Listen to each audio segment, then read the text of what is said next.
पत्नी के निधन के गहरे सदमे में डूबे एक सरकारी कर्मचारी का करीब 25 लाख रुपए मूल्य के सोने के आभूषणों से भरा बैग खो गया। मानसिक तनाव के कारण उन्हें ये भी पता नहीं चल पाया कि बैग कहां छूट गया। शिकायत मिलते ही अमरावती की राजापेट पुलिस ने संवेदनशीलता और तत्परता का परिचय देते हुए महज 30 घंटे के भीतर हैदराबाद से बैग बरामद कर सुरक्षित उसके मालिक को सौंप दिया। जानकारी के अनुसार अमरावती निवासी गजानन वर्धे अपनी गंभीर रूप से बीमार पत्नी का इलाज कराने के लिए 29 जून को हैदराबाद गए थे। इलाज के दौरान 30 जून को उनकी पत्नी का निधन हो गया। इस दुखद घटना से पूरा परिवार गहरे सदमे में आ गया। इलाज के दौरान आर्थिक जरूरत पड़ने की आशंका को देखते हुए गजानन वर्धे अपने साथ करीब 25 लाख रुपए मूल्य के सोने के आभूषणों से भरा बैग भी लेकर गए थे।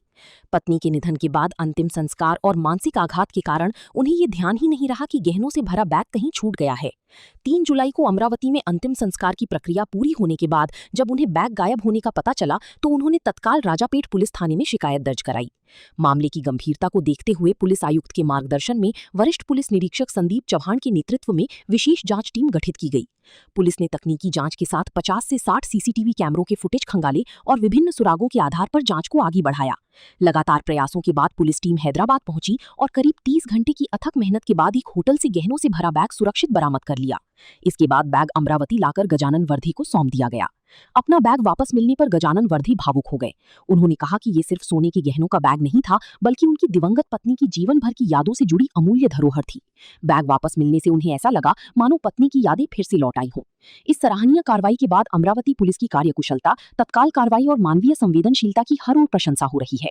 नागरिकों का कहना है कि पुलिस ने केवल लाखों रुपए की आभूषण ही सुरक्षित नहीं लौटाई, बल्कि एक शोकाकुल परिवार की भावनाओं का सम्मान कर लोगों का पुलिस पर विश्वास भी और मजबूत किया। तक्रारदार गजानन अंबर वर्धे हे साईनगर या ठिकाणी राहतात।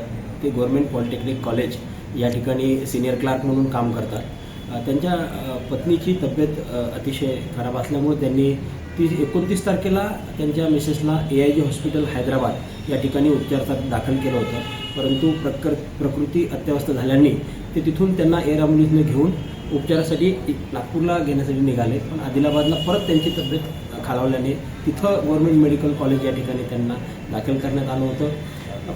त्यानंतर तिथं दुर्दैवाने त्यांचा मृत्यू झाला आणि ते एअर ॲम्ब्युलन्स आणि स्वतःच्या कारवर एक ड्रायव्हर हायर करून ते अमरावती येथे पोहोचले। अमरावती येथे पोहोचल्यानंतर अंत्यविधी वगैरे आटोपल्यानंतर जेव्हा त्यांनी गाडीतल्या बॅगा चेक केल्या तर त्यांना त्या बॅगेमध्ये जे पत्नीचं सोनं होतं 140 ग्राम सुमारे 22 ते 25 लाख रुपयाचं सोनं आहे ते मिसप्लेस असल्याचं आणि महत्त्वाची कागदपत्र त्या बॅगमध्ये त्यांनी कॅरी केली होती ते सगळं गाडीत नसल्याचं ते त्यांना आढळलं।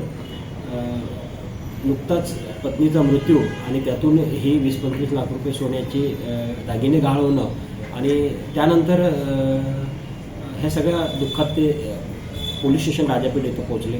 राजापेठ येथे पोहोचल्यानंतर त्यांना आम्ही धीर दिला, सगळं हकीकत ऐकून घेतली आणि पोलीस आयुक्त सरांना ही सगळं हकीकत सांगितली। सरांनी ठाम भूमिका घेतली की आपल्याला सर्वतोपरी त्यांना मदत करून त्यांचे दागिने मिळवून द्यायचे आहेत। किंबहुना त्या दागिन्यासोबत त्यांच्या भावना खूप जोडलेल्या होत्या, कारण की पत्नी वारली आणि लग्नातलं ते सगळे दागिने त्या बॅगेमध्ये असल्याचं त्यांचा ताहू होता।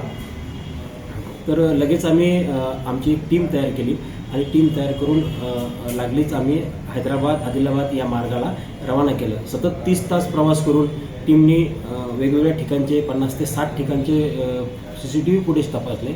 सगळं तपासून शेवटी आम्ही एका ठिकाणावरून ते दागिने हस्तगत करण्यात यशस्वी झालो आहेत। जशाला तसे संपूर्ण दागिने या ठिकाणी मिळाले। दागिने तर मिळाले, परंतु गजानन वर्धे यांच्या ज्या भावना परत मिळाल्या त्याबद्दल आम्हाला खरंच आज अमरावती शहर पोलिसाला अभिमान आहे।